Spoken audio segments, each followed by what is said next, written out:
Hello tout le monde, bienvenue dans cette nouvelle vidéo, c'est Amélie de l'ABC de la coiffure et aujourd'hui on va voir ensemble comment on réalise correctement les 9 zones de travail en permanente classique. C'est parti!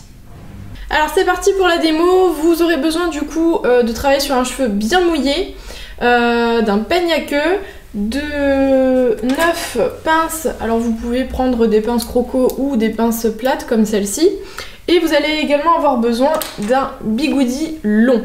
Alors pourquoi vous allez avoir besoin d'un bigoudi? Tout simplement parce que ça va nous aider en fait à voir si on va pouvoir positionner les bigoudis sur chacune de nos zones de travail. C'est hyper important puisque une fois que vos zones de travail sont faites, eh bien vous n'avez plus qu'à enrouler vos bigoudis, mais il faut vraiment respecter la largeur du bigoudi. Vous ne devez pas excéder en fait la largeur de ces petits points ici sur les côtés, vous voyez. Voilà, donc ça c'est votre repère pour tracer en fait toutes vos séparations, notamment la bande centrale ici. En fait il va y avoir une grande bande centrale et ensuite on va avoir donc 3 zones sur le devant, 3 zones à l'arrière et 3 zones dans la nuque. D'accord? Donc c'est parti, on va tout de suite du coup se servir de notre bigoudi long. On va le positionner comme ceci, vraiment bien centré au milieu. Et comme je vous disais, on va se servir donc de nos petits points de repère pour tracer notre bande centrale. Donc essayez de faire ça de façon bien nette, bien régulière. Tac. Hop, l'autre côté. Donc quand j'ai ma base, ensuite j'ai plus qu'à suivre. Voilà. Donc j'isole bien les deux parties à côté pour être tranquille. Alors idéalement vos zones de travail, si vous choisissez à l'examen de réaliser les 9 zones, enfin votre permanente en permanente classique et du coup faire les 9 zones, vos 9 zones elles doivent être faites en moins de 5 minutes pour gagner du temps, parce que je vous rappelle que du coup vous avez que 45 minutes d'épreuve pour la permanente, ok?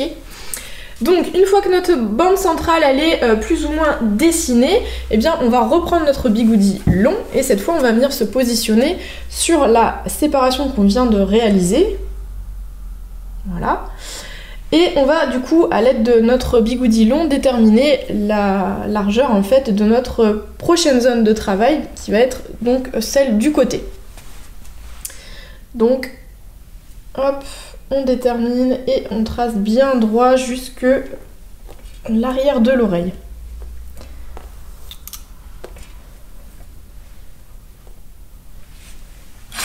Je vais tourner pour bien vous montrer.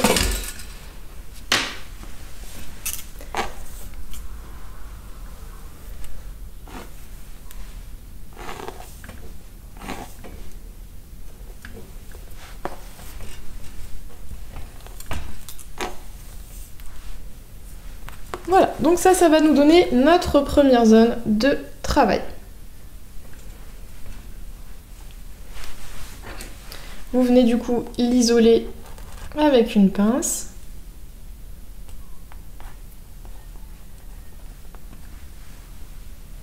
Voilà. Et l'idée en fait c'est que quand votre zone elle est vraiment déterminée, eh bien vous vérifiez à chaque fois que votre bigoudi puisse passer sur l'ensemble de votre zone. Ici le bigoudi va venir se placer de façon droite comme ça. Donc là on voit bien que mon bigoudi va pouvoir passer sur tout le long en fait de ma séparation, donc c'est bon. Ensuite je vais en profiter du coup d'avoir réalisé cette séparation pour la poursuivre en fait au-dessus. Voilà, et pour venir en fait créer ma deuxième zone de travail.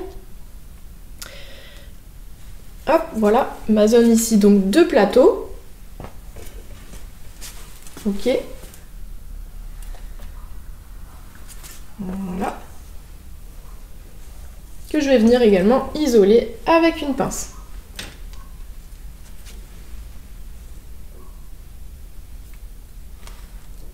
Voilà, comme ceci.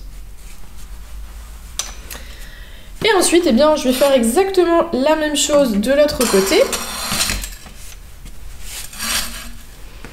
Voilà, donc je vais poursuivre ma séparation jusqu'à l'arrière de l'oreille, hop, de façon bien droite. Et je vais venir vérifier avec mon bigoudi si je peux vraiment le positionner partout sur ma zone de travail. Alors là je vais pouvoir épaissir un petit peu dans le bas. C'est vraiment important de contrôler vraiment au fur et à mesure que vous réalisez vos zones de travail si vous êtes vraiment bien net, bien droit et si votre bigoudi va passer vraiment partout dans votre zone de travail. C'est important parce qu'une fois que vos séparations sont faites, ben, vous n'y revenez plus dessus, hein, donc vous n'avez plus qu'à enrouler vos bigoudis, donc voilà, il faut vraiment bien s'assurer qu'elles soient ok. Voilà, donc là j'ai mes 3 zones sur le devant, vous voyez, donc les 2 zones de côté et le plateau du dessus. Maintenant on va retourner du coup à l'arrière et on va poursuivre en fait notre bande centrale.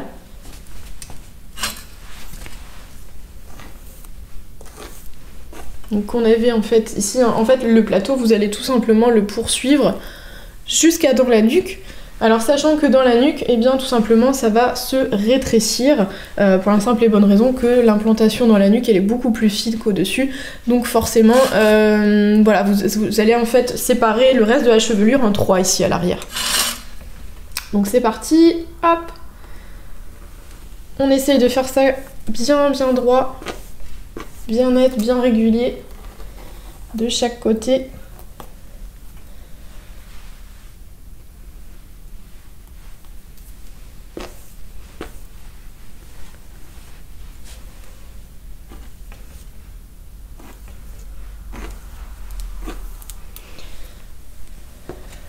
Voilà, maintenant que j'ai plus ou moins séparé du coup en 3 parties l'arrière, donc cette partie, la bande centrale et cette partie, eh bien je vais venir reprendre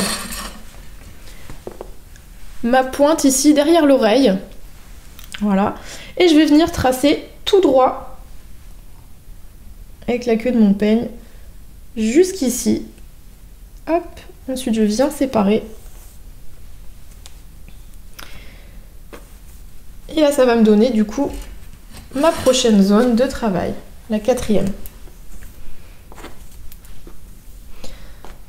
À chaque fois démêler bien, histoire d'avoir quelque chose de bien net. Et on isole avec la pince.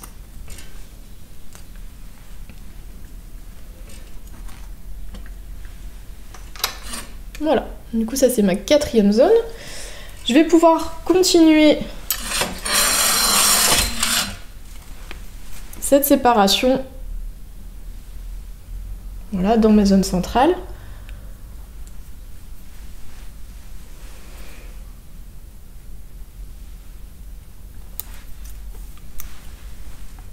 Comme ceci.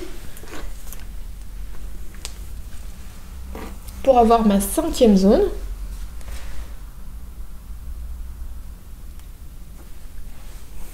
Voilà, si je vois que je ne suis pas bien droite, eh bien je rectifie. C'est vraiment important, hein. Soyez le plus précis possible.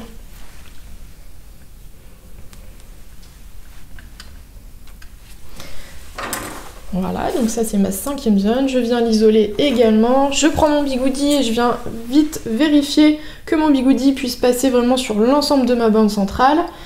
Et également sur cette zone ici. Donc là c'est le cas, c'est impeccable. Et on va pouvoir du coup terminer en faisant en fait se rejoindre donc cette séparation et la pointe du coup de l'oreille de l'autre côté.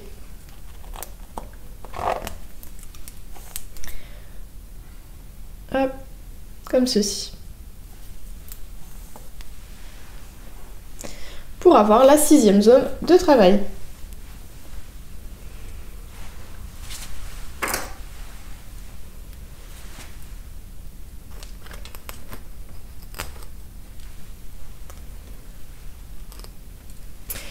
Et maintenant il va plus me rester grand chose à faire. On va simplement en fait venir finir la bande centrale ici dans la nuque.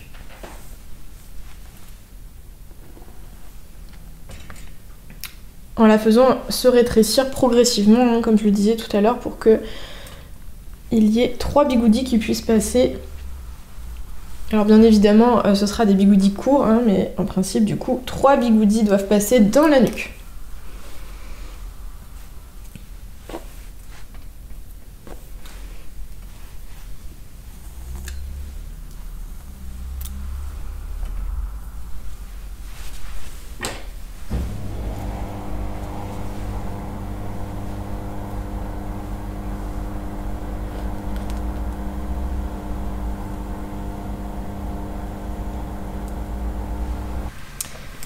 Voilà, et donc du coup là ça nous donne notre 7e zone, ici la 8e,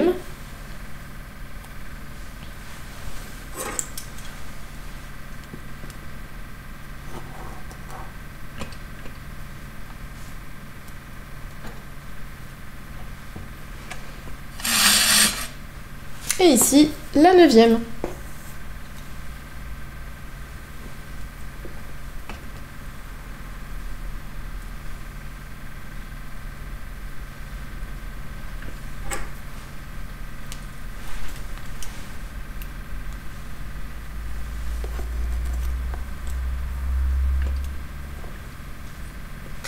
Voilà donc le résultat au niveau des 9 zones de travail. J'ai essayé de faire en sorte que vous voyez bien vraiment les séparations, voilà, histoire d'y voir un peu plus clair. Donc voilà, vous avez bien donc 3 zones à l'avant, 3 zones à l'arrière et 3 zones dans la nuque qui sont vraiment bien équilibrées et dans lesquelles je peux correctement placer mon bigoudi sans problème. Voilà, surtout le principe en fait c'est vraiment de ne pas faire quelque chose de plus large que vos points de repère sur votre bigoudi, parce que sinon bah, du coup vous allez avoir du mal à caser l'ensemble de vos bigoudis correctement. Voilà, donc bah, entraînez-vous le plus possible pour que ça rentre en moins de 5 minutes. Voilà, vous avez encore pas mal de temps du coup pour vous entraîner avant l'examen. Si vous avez du coup aimé cette vidéo et qu'elle vous a été utile, et ben n'hésitez pas à nous le faire savoir en mettant un beau pouce bleu et n'hésitez pas également à vous abonner à notre chaîne, et moi je vous dis à très vite pour une nouvelle vidéo. Ciao.